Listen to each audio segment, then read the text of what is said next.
Ciao, Geriatric Alpha Runt Productions. I am Garp, your host here on YouTube, and I'm here today with my friend Steve Hargett. How you doing, Steve? Steve is a black belt professor and part owner of Six Blades Jiu-Jitsu here at Lake Travis, where I have been attending for the last 3.5 years. And yeah, 3.5 years. That's about as long as you guys have been open. Good job. Yeah. Awesome. Started at like 52.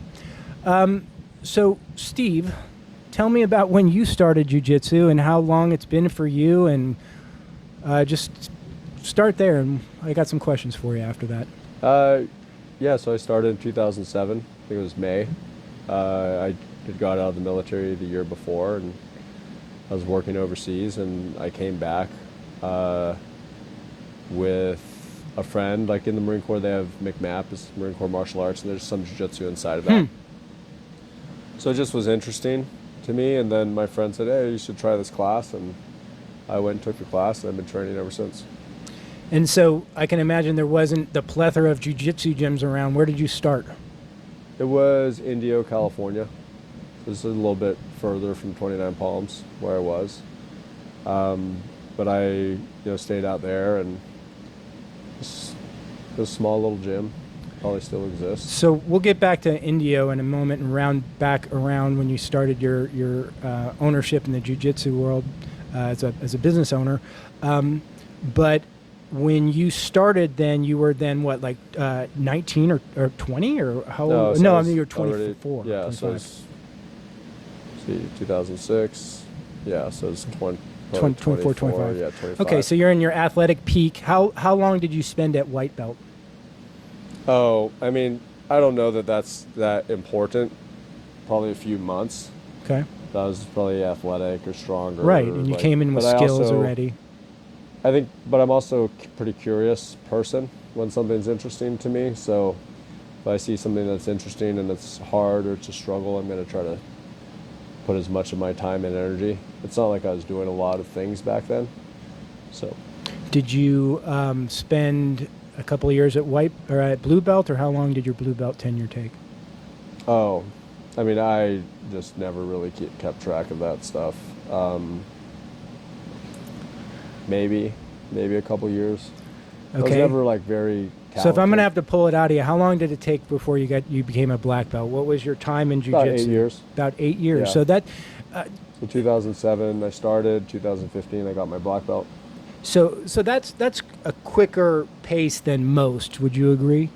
Doesn't it usually take between 10 and 12 years of consistent training? Or I know it's based on skills too, but is it? Yeah, I mean, I don't know. I think probably more. It was probably more related to the amount of hours that I spent doing it over that period of time. So like if you're yourself and you have a family and a business and a lot of stuff to do, and you can train 5 hours a week versus, I'm obsessed, so now I'm training 3 or 4 hours a day. Were you competing at blue belt? Did you? Yeah, I competed. Okay. So I mean, I've always competed. I think prior to meeting Shanji, who's my sensei now, and understanding jiu-jitsu the way that I see it today, jiu-jitsu was just a sport that I could compete in. So I just trained only to compete. I didn't think of it as martial arts. I just thought of it as sport. So if I got better at the sport, I would win. So you were already a black belt when you met Shanji, or no? Yeah, so actually, because again, I didn't have the idea of jiu-jitsu being a martial art, and I never really had a desire to be in jiu-jitsu business. Like I just didn't really see it as a good business plan, I guess. At that time, I just trained for myself, and I just wanted to compete. And then at brown belt, I was a world champion, and then I got my black belt, and then I just stopped training, probably because of where I trained. And then also, I didn't think that I didn't think I'd be successful as a black belt competing, because I didn't have the training partners or all the reasons you can give yourself. It just was not interesting to me. So I just stopped training, and I had a knee surgery. Was working on my business. I had kids now. So my brother was a brown belt, and he was still training. And probably after, I think, June of 2016, he told me, hey, you got to come train at this place. It's so different. The academy's like so beautiful. It's awesome. It's just such a great environment, and I think you'll really like it. And I went in that day, and that was my introduction to Saulo Ribeiro and his Ribeiro Jiu-Jitsu at the time, and just changed the way that I viewed, Jiu-Jitsu, and kind of reignited the passion that I had, probably more for martial arts versus. So you met Jiu-Jitsu as a Saulo sport. first? Yeah, first day that I was in there, I met Interesting. Saulo. He's such a charismatic guy. He's super intelligent. And I mean, even just the way that I thought about jiu-jitsu, even in sparring, like I only trained as if it was some type of match. So I remember the first time that I trained with Saulo, he's probably just being real nice, and I didn't engage, because I'm just looking at the timer, like, when's the timer going to expire? And then the timer ends, and he's like, keep going. And then he closes the guard, mounts me, and cross-chokes me from the mount. It's like, oh, you don't defend the mount very often, huh? Like, actually, never. So, but, just, it took a couple years, but I was dedicated to improving, and I spent a lot of time with Saulo. So then probably after that day was the only time that we trained with a timer. I think every time after that, we just did, like, no time limit rounds for a few years. But it definitely, I think Saulo and Shanji were the first people, at least that I knew of, that really wanted to move away from BJJ as like Brazilian Jiu-Jitsu as this kind of fight club sport thing, and kind of take it back to the martial arts traditions and understanding like what a martial artist is. And it's super important that that message is communicated. I think for us it's very important that that message is communicated, because I mean, for yourself even, it's like, what did you say, you're 55? You train 4 days a week, and you come in, and if you're not winning, you're upset with yourself. And it's like, but that's not, well, one, you know how hard it is, so how many people come in and are going to win? It's like the humility of understanding that to improve, you're going to have an open mind, like you were discussing in your last segment, and actually just kind of trust the process, and not, our natural reactions, or I would say they're emotional reactions, right? You're generally not the right responses to most things in life. So jiu-jitsu is a great tool for you to understand that, especially being a strong guy. Your first reaction to something is to power out of it or force your way out of it. Well, that doesn't work, especially against a skilled Someone practitioner. bigger. Well, now go into life, and what do most people do with any type of reaction? They respond emotionally. So really what you're going to learn with martial arts, jiu-jitsu, whatever, you can replace jiu-jitsu with martial arts that have the same kind of emphasis. And again, what you're teaching your kids, whatever that is actually like emotional regulation. Like if you don't have good emotional regulation, you're unstable, and unstable people aren't people you want to be around, right? So that's a huge piece of understanding jiu-jitsu, and I never understood those things until, Saulo and Shanji, and becoming a martial artist, because where I would train was like Fight Club. And they're just missing, to me, I think you're missing probably one of the most valuable pieces of why everyone should train jiu-jitsu or martial arts. Right. Yeah. It's definitely a humbling experience to constantly be in positions where you're being submitted, because in life, wins and losses aren't so clear cut. Oftentimes we don't accept a loss.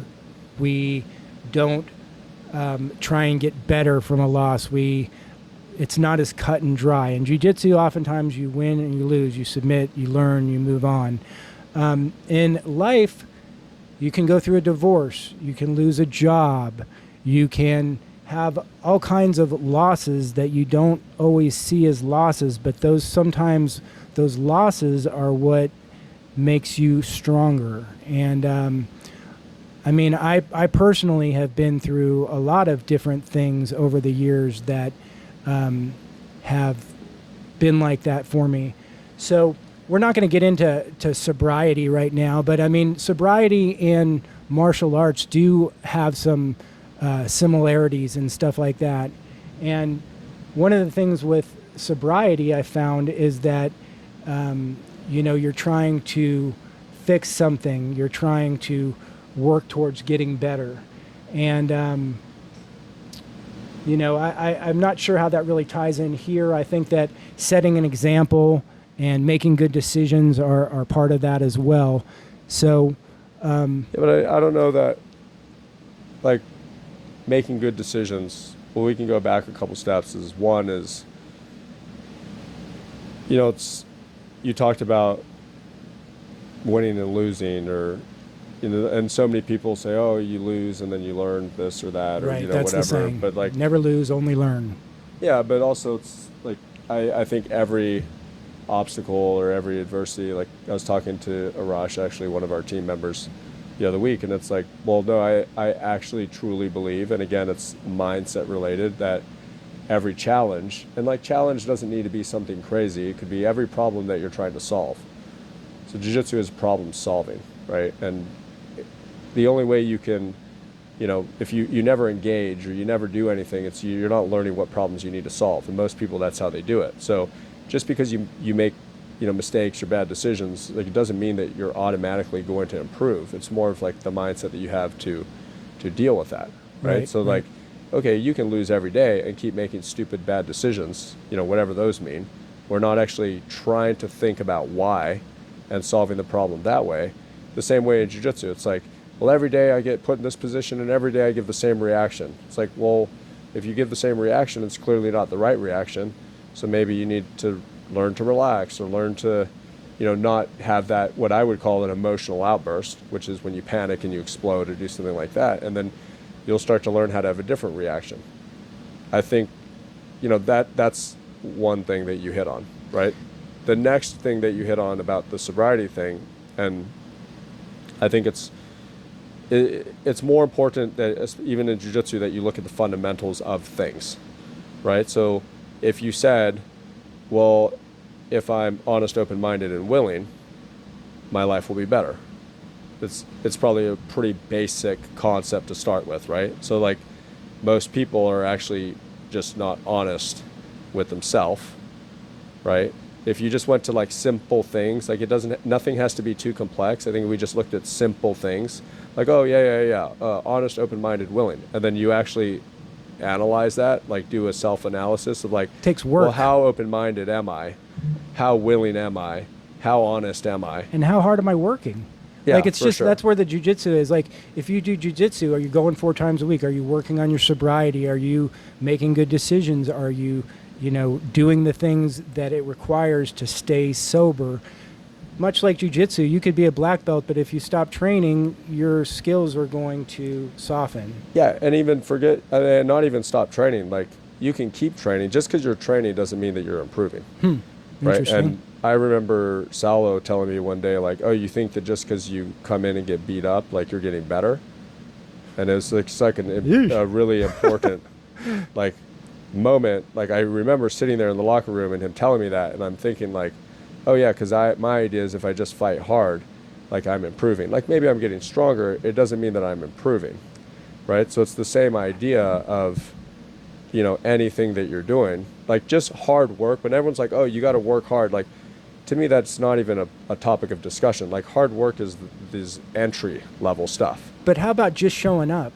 I mean, because I hear you say but that. Like, you just show up every day. It doesn't mean that you're better. It doesn't, like, you half have the to battle do is it. just showing up, though. Sometimes for me, Yeah, I'm telling for you, I'm sure, so for sore sure, and I'm hurting. yes. I don't want to go on For Tuesday sure. after being there on Monday. But just showing up, I got to just show up, and sometimes it's the miracle. But no, I agree with that 100%. Showing up just is make it there. Right. So make it there is important. But like, same thing with meetings and but sobriety. in anything that you're supposed Suit up, to do, show up. whether it's work, I mean, at work, it's like, it's not good job you showed up to work. Like, that's fair enough. You that's still got to the give base. effort. Yeah, it's Like, work. Well, and that's how I correlate it. Sobriety is like jiu-jitsu, and if you work hard, you get better, and things improve. So Right. that's I mean, work that's how hard, again, to me, is like the base. right. So it's like, oh, I work harder. It's like, okay, well, I don't know what that means. Right. But like, are you working to improve is not the same as work hard. Okay. Most people, like, there's billions of people in the world that work hard and they are not successful. Let me take you back around now to La Quinta, because we've already made it to 15 minutes, and I do want to ask you, your first gym was opened under your name, the Hargett name, is that correct? But that wasn't a jiu-jitsu academy. Okay. That was an actual gym. Like that And was a sports performance that gym gym. now, though, has transitioned to a Six Blades gym with your brother, or no? No, so, you know, we had a jiu-jitsu academy. We had a jiu-jitsu academy, or I wouldn't even call it a jiu-jitsu academy. Shanji would probably call it a club. Like we had a jiu-jitsu club that people trained at. It wasn't a business. We didn't run it like a business. We just wanted to have a place to train and teach like our martial arts. Our other business, which was a gym, was the more important business, right?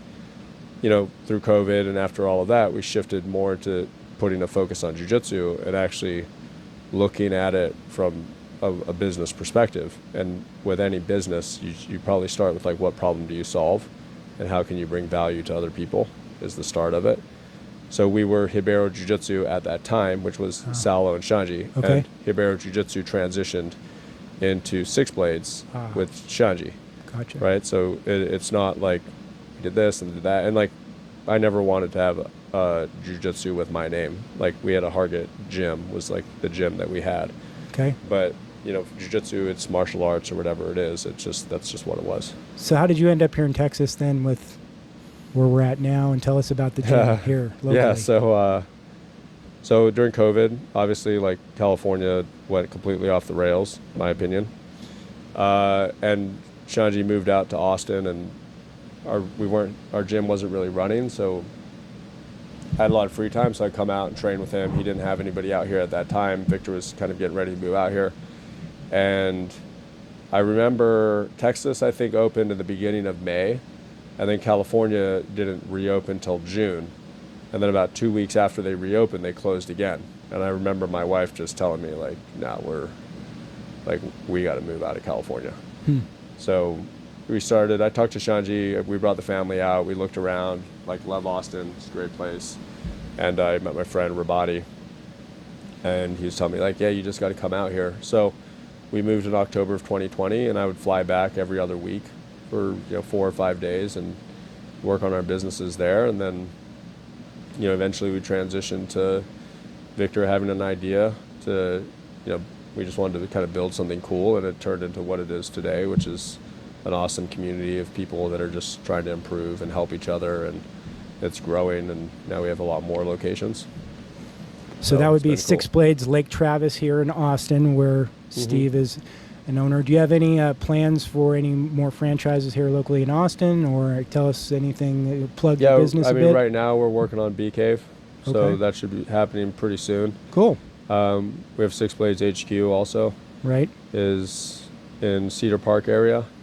And Fantastic. then we're looking at a couple of other locations out here right now, but yeah, it's exciting. I mean, just being part of that type of group, I think is super It's been cool. life-changing for me. I really appreciate everything that I've gotten out of the gym there. So we'll be back in our section 3, where we're going to talk about parenting next.